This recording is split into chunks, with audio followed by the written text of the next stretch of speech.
70 के दशक में सायरा बानो का सिक्का चलता था। वे बॉलीवुड की सबसे खूबसूरत अभिनेत्रियों में से एक थी। वो ना सिर्फ बेहतरीन अदाकारा थी बल्कि बेहद पढ़ी लिखी एक्ट्रेस थी। सायरा की मां नसीम बानो ने उन्हें लंदन में पढ़ाया था। सायरा बानो की मां नसीम बानो बॉलीवुड की पहली सुपरस्टार थी, लेकिन ये मुकाम पाने के लिए नसीम बानो ने बहुत ही संघर्ष किया था। उनकी माँ और नानी तबायब थी। उस जिंदगी से निकलकर फिल्मी पर्दे पर आना और सुपरस्टार बनने की राहें बहुत ही कठिन थी। नसीम बानो की माँ छमिया बाई उर्फ शमशाद बेगम एक तबायब थी और दिल्ली में उनका खुद का एक कोठा था। वे बेहद खूबसूरत थी और उनका कोठा बहुत ही मशहूर हुआ करता था। अंग्रेज और नवाब उनके कोठे पर अपना दिल बहलाने आया करते थे। नौशाद अली नाम के राइटर की किताब दिल्ली टू हसनपुर एक यात्रा में बताया गया है कि 1890 के दशक में शमशाद बेगम का जन्म कोठी में हुआ था। उनकी मां जुम्मन बाई उस कोठी में तबायब थी और जब वो महज 7 साल की हुई थी तब उनके पिता ने ही उन्हें इस कोठी पर बेच दिया था। पिता को बेटी बोझ लगती थी, इसीलिए वो अपनी बेटी को हसनपुर के एक कोठी में बेच आए थे।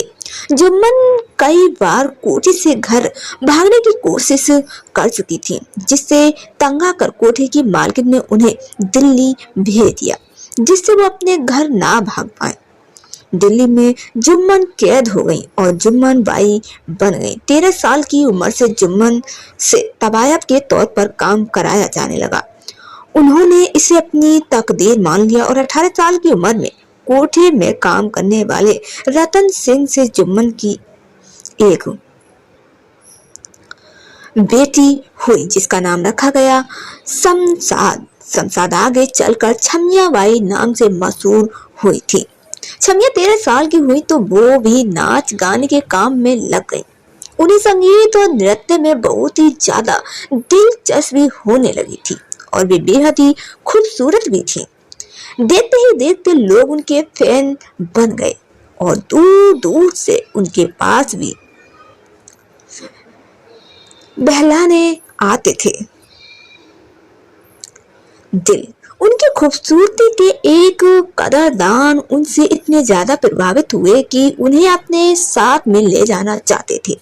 हसनपुर के नवाब अब्दुल वहीदा खान वो छमिया के इस कदर दीवाने थे कि मन चाही रकम देकर उन्हें अपने साथ ले जाना चाहते थे, मगर एक अंग्रेज अफसर ने उनकी तनातनी हो गई। छमिया की मां जुम्मन बाई ने कहा कि जो बड़ी बोली लगाएगा वो छमिया को ले जाएगा। हसनपुर के नवाब ने सबसे बड़ी बोली लगाई और छमिया उनके साथ चली गई। हसनपुर के नवाब ने उन्हें अपने दूर बंगले में मिस्ट्रेस के तौर पर रखा और यही उनकी बेटी रोशन आयरा बेगम का जन्म हुआ। ये बेटी आगे चलकर नसीम बानो के नाम से पॉपुलर हुई। नसीम का बचपन से सपना था कि वो फिल्म एक्ट्रेस बने और इसी सपने को लेकर वो एक बार मां के साथ शूटिंग देखने मुंबई पहुंची। फिल्म मेकर सहरा मोदी ने नसीम को देखा और उन्हें फिल्म ऑफर कर दी। अपनी मां को मनाकर पढ़ाई बीच में छोड़कर नसीम मुंबई शिफ्ट हो गई। इसके बाद नसीम ने पीछे मुड़कर नहीं देखा, एक से एक फिल्मों में काम किया और उनके पास काम की लाइन लग गई। नसीम आगे चलकर भारत की पहली महिला सुपरस्टार बनी। नसीम ने फिल्म प्रोडक्शन से जुड़े एहसानुल हक नाम के शख्स से शादी की और उनकी बेटी के रूप में पैदा हुई सायरा बानो। सायरा बानो के एक भाई भी हुए जिनका नाम सुल्तान रखा गया। सायरा बानो 23 अगस्त को मंसूरी में पैदा हुई थी। सायरा के जन्म के 13 साल बाद भारत पाकिस्तान का बंटवारा हुआ तो उनके पिता पाकिस्तान चले गए।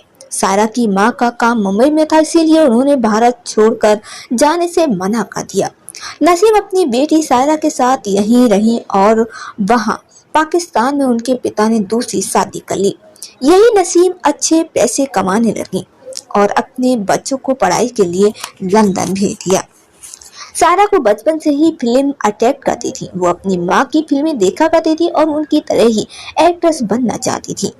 उस समय दिलीप भी फिल्मी दुनिया में अपनी पकड़ बनाने में लगे थे। नसीम बानो और दिलीप ने साथ में कई फिल्में की और दोनों दोस्त भी थे। सारा जब भी भारत आती थी यहाँ की फिल्में देखा करती थी। सारा बानो बचपन में दिलीप कुमार से शादी के सपने देखती थी। उन्हें दिलीप कुमार पर कर्ज था, लेकिन उस वक्त उन्हें पता ही नहीं था कि आगे चलकर उनकी शादी भी दिलीप कुमार से ही होगी। सारा को बचपन में तो दिलीप कुमार पर कर्ज था, लेकिन जब वो बड़ी हुई तो उन्हें खुद से 16 साल बड़े एक्टर राजेंद्र कुमार से प्यार हो गया। राजेंद्र पहले से ही शादीशुदा थे और बच्चे भी थे उनके, मगर सारा और राजेंद्र करीब आने लगे। राजेंद्र ने अपनी पत्नी से तलाक लेकर सारा से शादी करने का वादा किया था, मगर सारा की मां नसीम नहीं चाहती थी कि सारा ऐसे इंसान से शादी करे जो दूसरे धर्म का हो और पहले से शादीशुदा हो। नसीम बानो ने सारा को बहुत समझाया, यहाँ तक कि अपने दोस्त दिलीप कुमार से भी उन्हें समझाने के लिए कहा, लेकिन सारा किसी की बात नहीं सुनती थी। मगर जब बाद में राजेंद्र कुमार ने उनका दिल तोड़ दिया और सारा के बर्थडे पर अपनी पत्नी के साथ पहुंचे तो उनका दिल टूट गया। दिलीप कुमार जब उन्हें समझाने लगे कि तुम बहुत ही खूबसूरत और समझदार हो, तुमसे तो कोई भी शादी कर लेगा, तो उन्होंने दिलीप कुमार से कहा कि तो फिर आप ही कर लीजिए मुझसे शादी। ये सुनकर दिलीप कुमार सब पका गए, मगर बाद में उन्होंने सारा से शादी के लिए हाँ कर दी। सारा भी राजेंद्र कुमार से खफा थी और गुस्से में उन्होंने दिलीप कुमार से शादी करने के लिए हाँ कर दी, मगर बाद में वो दिलीप की ऐसी दीवानी हुई कि लोग उनकी मोहब्बत की मिसालें देने लगे।